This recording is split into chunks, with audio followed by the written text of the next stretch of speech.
Hello and welcome everyone to another GRRSP video. I am Dr. Smitesh Pate, a physician from Mumbai, an international medical graduate currently applying for Match 2024. And I have with me Dr. Priyal Mehta, another international graduate from JJ Hospital, Mumbai, who is also applying with me this year.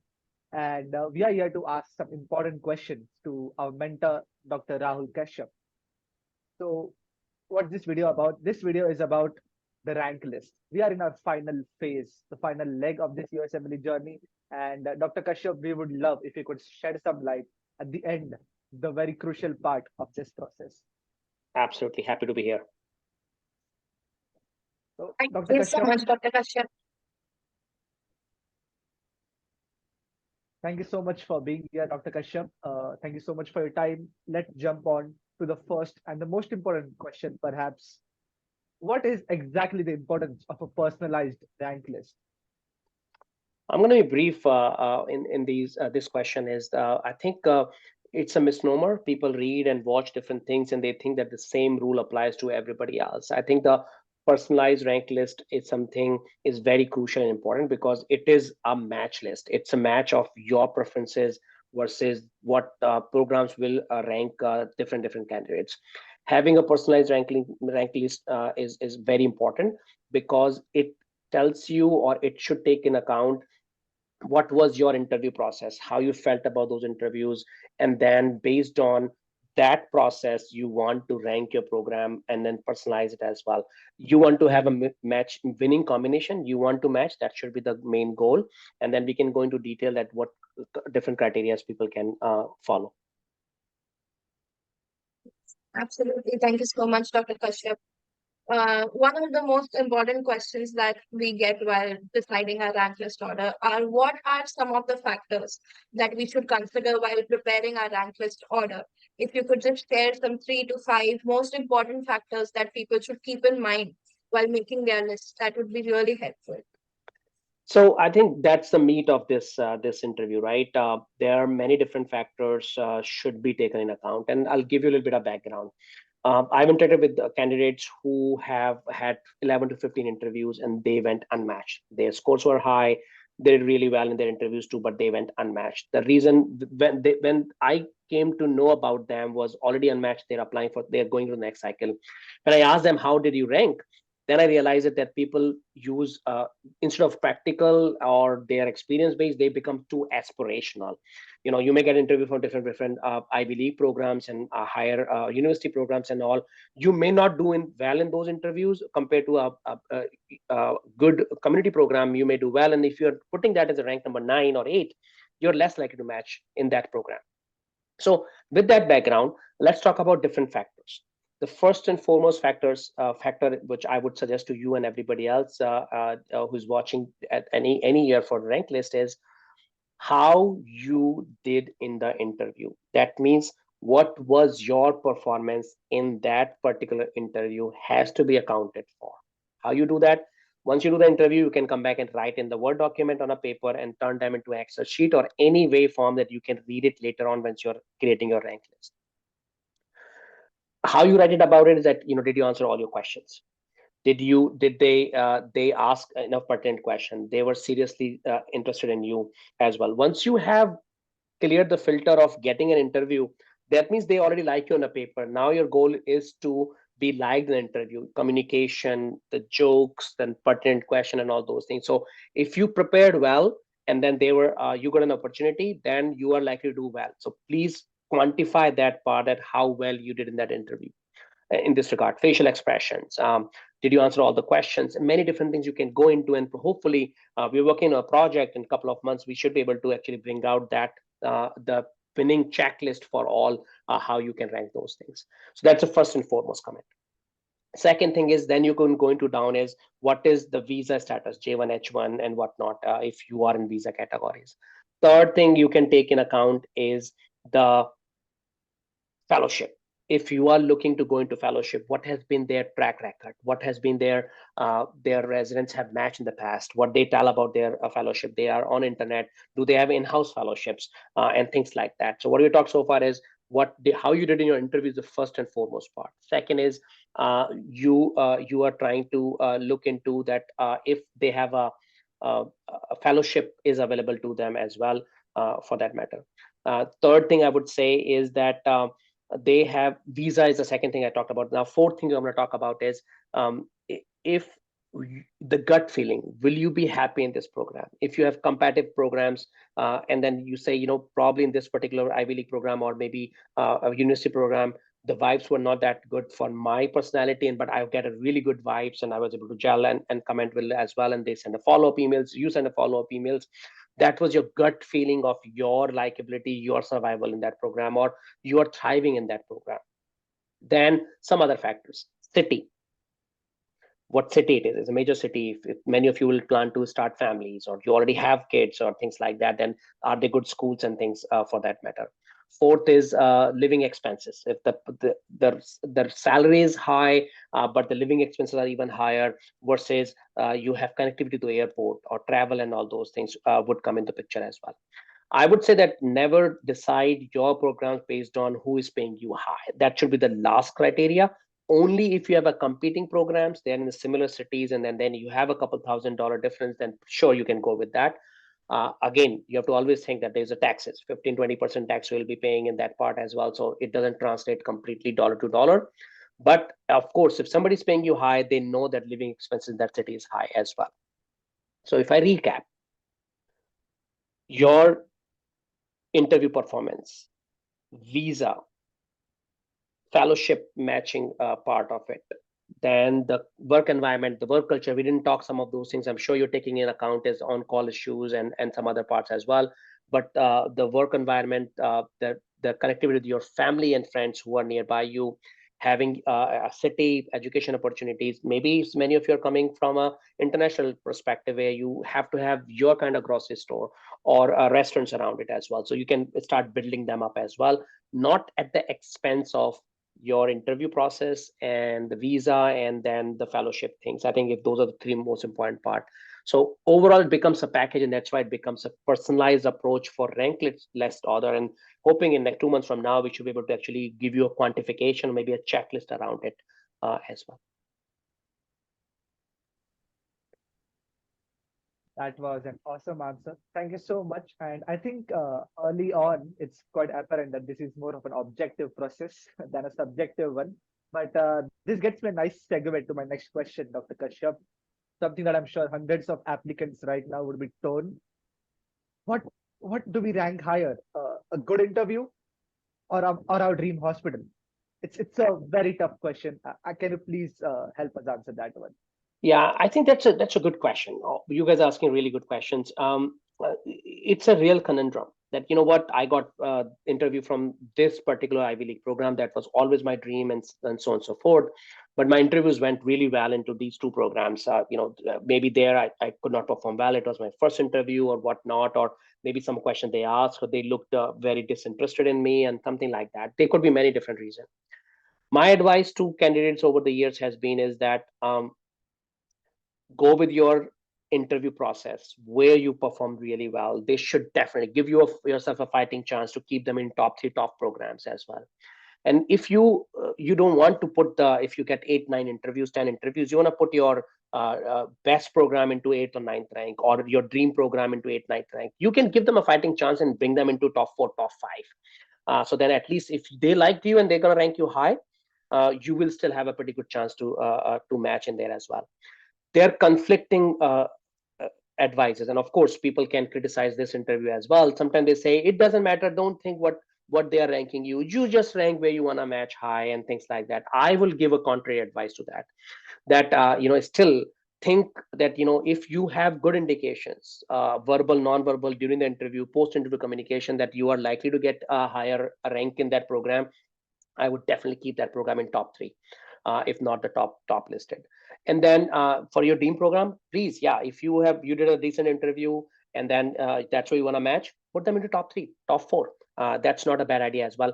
Would I keep that program which I did a so-so interview as number one, and some other program which has a really excellent interview? I have some connections, some networking, and to number two, number three, probably not. I would still keep the program I have a good feeling, good interviews in number one, and keep your team program at least number two.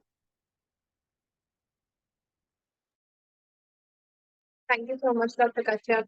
I like the trend where it's going that matching is the criteria and then everything else comes secondary.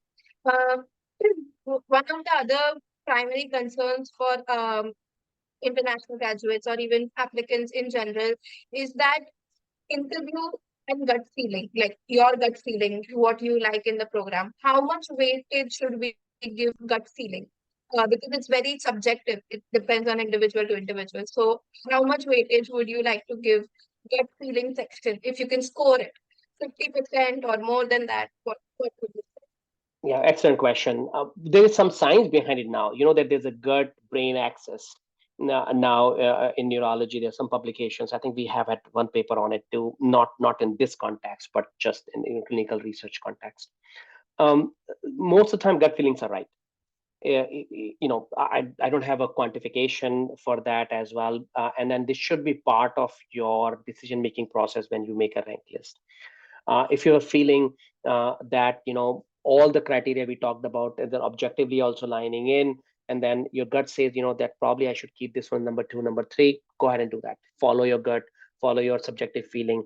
We are trying to objectifying it in next couple of months, for that matter, but put your objective criterias, and then you can use your gut feeling to shuffle one or two ranks of the program for that matter. The goal is you want to give a fighting chance to your best matchable program into top three, top five. That's the main message I'm trying to convey today. Thank you so much for that answer. For my next question, something that has perhaps been shrouded in mystery in this past couple of years, signaling, a concept that has baffled so many applicants. Now, we understand that it's a key concept in perhaps choosing our hospitals or even applying for interviews. But rank list, will signaling play a role in rank list, Dr. Kashyap? You got me. This is the question I don't have answer to, because rank signaling is new. I think this is the second year at the time of recording of these videos, and things might change in future. But we have yet to see how signaling will play a role in people's matching. Signaling is for them to get interviews and programs to know if the candidates are really genuinely interested. How many of the signalings have converted into interviews, and then from interviews to them ranking the candidates high versus candidates ranking programs high. That data is not there. There's some webinars coming up. I'm hoping to learn a little bit more through them as well, but they may not talk about signaling and rank list order, but at least it'll give me some insights what program directors have thought and things like that. Probably there'll be a follow-up discussion on how signaling have impacted the rank list order or matching process. So much for that answer, Dr. Kashyap. We are waiting for that answer whenever you get a time, just we can know it. Another question that people ask are, should the number of available seats at a program affect our rank list order? Obviously, this is in terms of putting one above the other, not like changing 3-4 orders of rank list, but number of available seats, number other candidates at the program. Should that affect our rank list in any way? Another good question. I will say this is about probability, right? And let me give you two examples. When I say probability, is that of course the higher spots in a program would have higher chances of getting accepted or getting matched in this regard. The first example is, let's say you're similarly looking program, you have the same gut feeling, you did really equally well, it fits other criteria of your matching visa, your fellowship matching criteria, city, then salary and family, and all those things are listed there. If a program has 16 spots, another program has 8 spots, of course, from probability standpoint, I'm going to put 16 as higher than 8, because you being given rank number 10 in the program which has 8 spot, and you're giving rank number 20 in a program which has 18 spots, you have higher chances of getting match in that second program which has higher spots, because people before you, they might like to match somewhere else, and then that push you into that particular category. Second example is, you have a so-so program which has 16 spots, and you have an excellent program which only had 8 spots as well, and you say, you know what, I have 16 chances, one out of 16, I'm going to put that rank high. But that program you did so-so, usually it's in your list of 6th or 7th spot. I would not do that. I would still take the chances of ranking the program higher with the lower number of spots. But you have other criteria, your interview as well, they have J1 H1 things, and then you have a good post communication and things like that with them well too. So you can move up them in a rank if they are close by based on the numbers, but to gain the probability. But again, go with our first comment or first recommendation of creating the comprehensive or holistic approach around it, and then follow from there. That was a crisp answer. Almost have a feeling, a gut feeling perhaps, that you might, crack this entire match process in the next couple of months. We might see a paper soon. But that's what GRRSP is known for. Perhaps a last question from my side. Any pro tips during the interview season to prepare better for the rank list? Yeah, I think it's too late for now, people, because if you're doing it, but probably who are watching it for subsequent sessions, seasons, they will know. It'll be helpful for them. So when you're doing your interviews, this is always a good idea to write down your debriefing notes, on a piece of paper, or in a Word document, or an Excel sheet, and write down. I hope that after this, math season, we may have a list people can download and actually utilize it. But write down how did your interview go, pro and cons of that particular interview process. It depends a lot on how well you prepared for the interviews as well. So for that, please watch our video. We talked about how you can have an effective communicator or do a good interview as well. So imagine that you have done all that, you prepared well, you did really well, good presentation. Come back and write down the pros and cons of your interview, that particular program, because memory is fresh at the time, and include that one. And hopefully through GRRSP, we can help you quantify some of those feelings, some of the gut feeling, in a sense that, that's why we are calling it a higher ranking or higher pro. It's a pro versus con and things like that. So charting down your feeling or experience after each interview in some sort of a paper or Word document and Excel sheet is the best advice we can give you right after your interviews, which will definitely help you make your rank list during this time. Thank you so much, Dr. Kashyap. Hopefully that helps applicants even in the future. One last question from my end would be, do you have any advice for people like us who are making their rank list right now, during certification process or after certification process? What can we do? It's an anxious period and everyone would like some kind of motivation during this time. So let me tell you two things, and I've used that analogy in the past as well. Probably the first time we are recording it. You submitting your rank list is like you have done the whole journey. You're taking a flight, and then you are landing somewhere. So this is your rank list submission is lowering down your landing gear. If you think in aviation, analogies and examples, this is you're about to land now, and then this is you turning down your landing gear. So first and foremost is, don't wait to the last minute. Please create a rank list best to your knowledge and capabilities, or advice from your mentors, and then certify it. That's the first thing. I've seen some people go unmatched every year, 1 or 2 out of every 10,000. They fail to certify the list. They put it, but they never certify it. So don't let make sure that you are landing your plane without landing gears being down. That mistake cannot be done. That would be really, really fatal. Well, that too, you miss a year, you'll go and match next year. But again, why you want to miss out that part? And second thing is, I think since your last interview to rank list order, and then matching, and even matching till you start your residency, this is a precious time.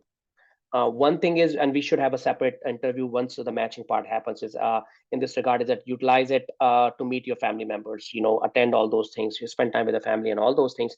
But now after interview season, still rank list submission and rank list submission to match, and match to starting residency, utilize this time for research. because now whatever you do is going to help you in your fellowship applications or getting an academic rank. So utilize this time, find mentors, work with GRSP, reach out, and then make sure that you're utilizing this time to conducting research, finishing your projects. Because if you don't finish what you've started by till May or June, it's going to take you another year because you get busy during your residency things as well. So two advice, one is that do definitely certify, make somebody accountable, send the screenshot to your mentors or your colleagues that, hey, I've certified it. So that is a good accountability system. And then use this time to divert your mind from anxiety of matching, non-matching, whatnot, to be productive. Now you're building your fellowship application. If anything what you do now is not happy in your residency because you're gonna match. And for some chance, some those who would not match, what you do now will definitely help you for the next cycle, because August will come very quickly. So either way, this will definitely help you. To add on to it, what do you think, Dr. Kashyap, that research during this time, won't it help like submitting it for national conferences and things like that, even during residencies? So Absolutely. what do you have for? Yeah, absolutely. Thank you so much for this session, Dr. Kashyap. Yes, thank you so much, Dr. Kashyap. I think in the end, you're built on the same foundation that GRSP was built on, that research never stops, and networking and mentoring. So thank you so much for taking your time out to here today to answer some of our questions. You have been amazing. We really hope for the second part of this interview after the match list and after the rank list. Hey, somebody has said it. GRSP is there to help you out all the time. So here we go. Thanks for having me here. Thank Thank you you. so much.